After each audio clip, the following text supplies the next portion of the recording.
तालियां मास्टर महेंद्र के लिए।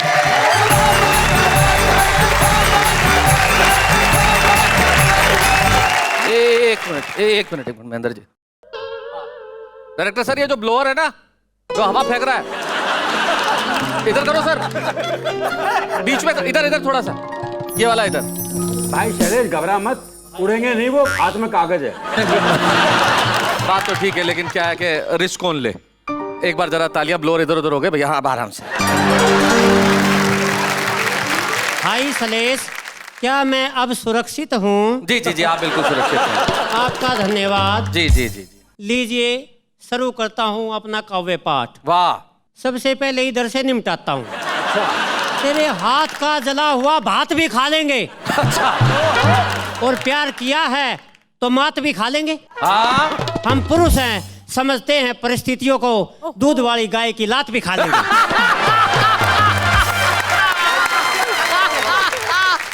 बहुत अच्छे। शैलेश भाई जी। मैं ही ऐसा मास्टर हूँ जिसका मांस है ही नहीं। हाँ। मैं खाली पीली काटर हूँ। जी। मैंने एक सज्जन को बताया मैं अध्यापक हूँ। बोले अध्यापक तो तू लगता ही नहीं। मुझको क्या लगता हूँ? बोला तू अध्यापक लगता। एक दिन मेरी पत्नी ने मुझसे कहा तुम डरपोक हो। मैंने कहा मैं कैसे डरपोक हूँ?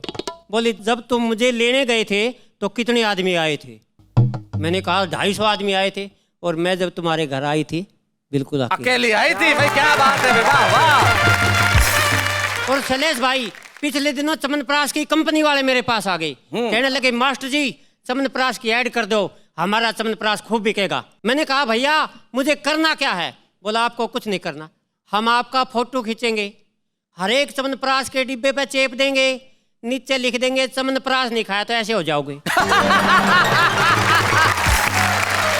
और ये क्षमा भाई साहब आपने जला रखी है। मेरे को तो क्षमा पे भी एक शेर याद आ गया कि क्षमा रात भर अकेली ना जले, इसलिए क्षमा पे दाल का पतीला चढ़ा दिया।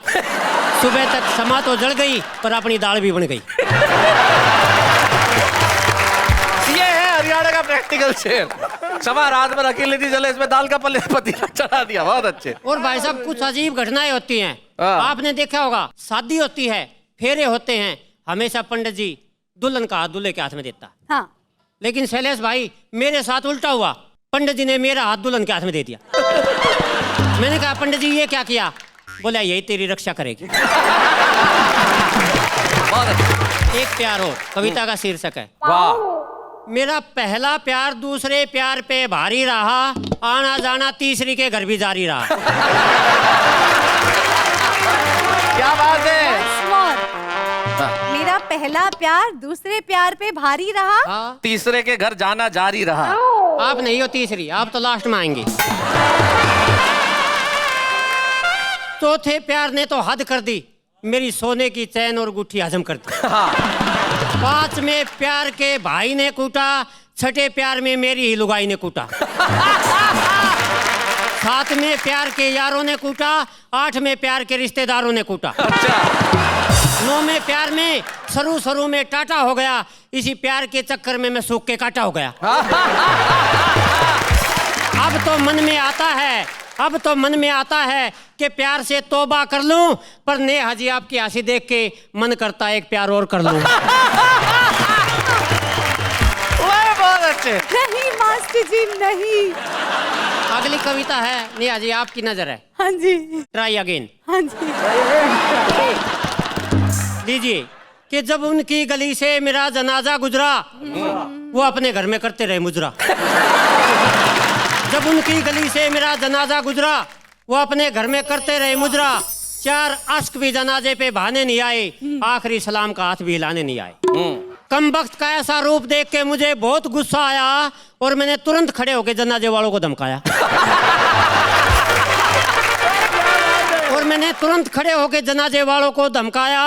कि जनाजा वापिस ले चलो यारो, कल इसी समय फिर ट्राई मारो। अच्छा।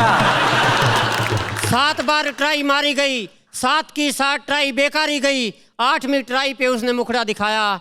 मैंने कहा बहुत देर बाद तरस खाया।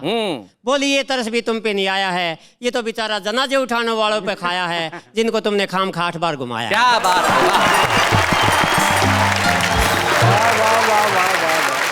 पहले तो चींटियां खींच ले जाती थी मुझको चारपाई से, आजकल कोई भी खींच नहीं सकती है मुझको चारपाई से, अच्छा। क्योंकि सारी डरती है मेरी मोटी लुगाई से। एक दिन मैंने पत्नी को कहा, अच्छा। वजन के हिसाब से किराया लगे मैं दुनिया का सबसे खुशनसीब आदमी होऊंगा। कहने लगी कि जिस दिन वजन के हिसाब से किराया लगने लग जाएगा उस दिन तेरे को बस में कौन बिठाएगा। बहुत अच्छे। कहने लगी तू बस अड्डे पे खड़ा रह जाएगा, बसों पे तख्ती लगा दी जाएगी, जिन सवारियों का वजन 20 किलो है कृपा वो ना चढ़े। और भाई साहब एक बात मैं आपको और बताना चाहूंगा, मुझे देखकर लोग सोचते हैं कि इस आदमी ने किसी का कुछ नहीं खाया होगा। और इधर देखिए महेंद्र राज नबी को, इसे देख कर लगता है इसने किसी का कुछ नहीं छोड़ा होगा। बहुत अच्छे। और भाई साहब सच्ची घटना से आपको जोड़ता हूँ, कल एयरपोर्ट पे गया, मैंने कहा भाई साहब बम्बई का क्या भाड़ा लोगे? अच्छा। बोले जी 5,000 रुपये लगेंगे, 20 किलो सामान फ्री है। मैंने कहा भाई मेरे को तो सामान में बिठा ले चलो। और भाई साहब आपको एक कविता सुना रहा हूँ, कविता का शीर्षक है कवि 60 श्रोता 8। अच्छा, कवि 60 श्रोता 8। एक कवि सम्मेलन की बात, कवि पहुंच गए पूरे 60, श्रोता आए केवल 8। ओहो।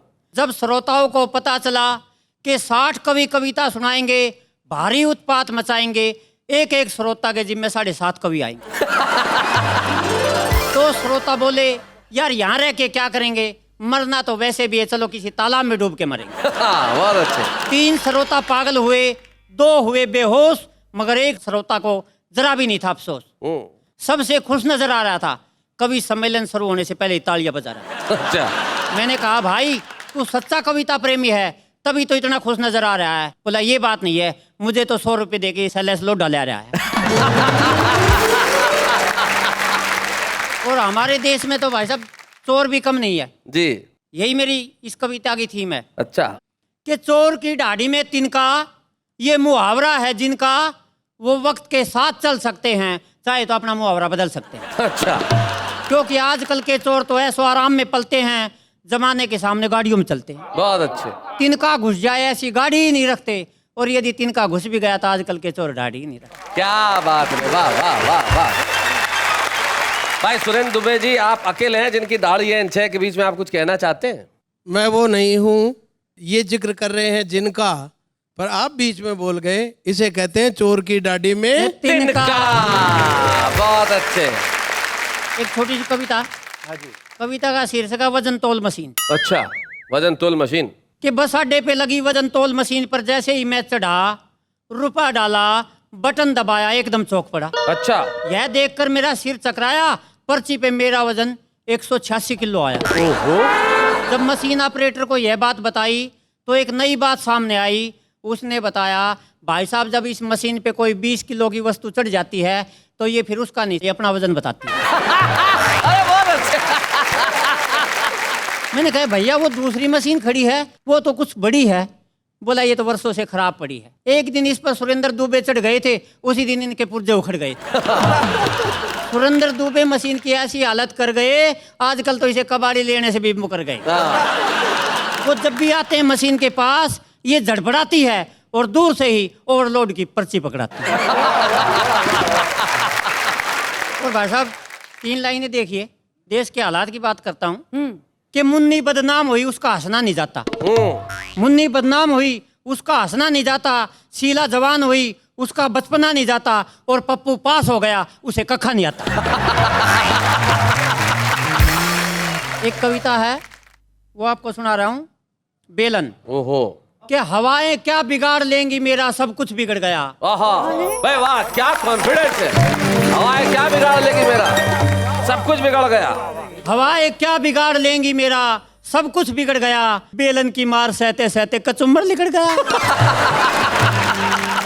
क्या करुणा है। आहा। और यही थी मैं भाई साहब देखिए, हर शहर में हर वादी में बेलन के उग्रवादी ने मचाई घोर तबाही है, ये नई पकड़ में आई है। हाँ। घातक हथियार है लेकिन हथियारों में नाम नहीं आता, जब भाई पिटे रसोई में भाई भी काम नहीं आता। जब भाई पिटे रसोई में भाई भी काम नहीं आता। बेलन से पिट के आते हैं रोते हुए क्लिनिक जाते हैं, वहां भी जुबान न खुलती है, खुद को रपट के गिरा बताते हैं। अब बेलन नहीं आना चाहिए पत्नी के अधिकारों में, अब बेलन नहीं बिकना चाहिए बस्ती के खुले बाजारों में। बेलन पर बैन लगेगा कब, पतियों को चैन मिलेगा कब। क्या बात है, वाह वाह वाह। जब बेलन पर बैन लगेगा, पतियों का होगा दिल आबाद, तभी सारे मिलके चिल्लाएंगे हम बेलन से है आजाद, हम बेलन से है यार। बहुत बड़ा, बहुत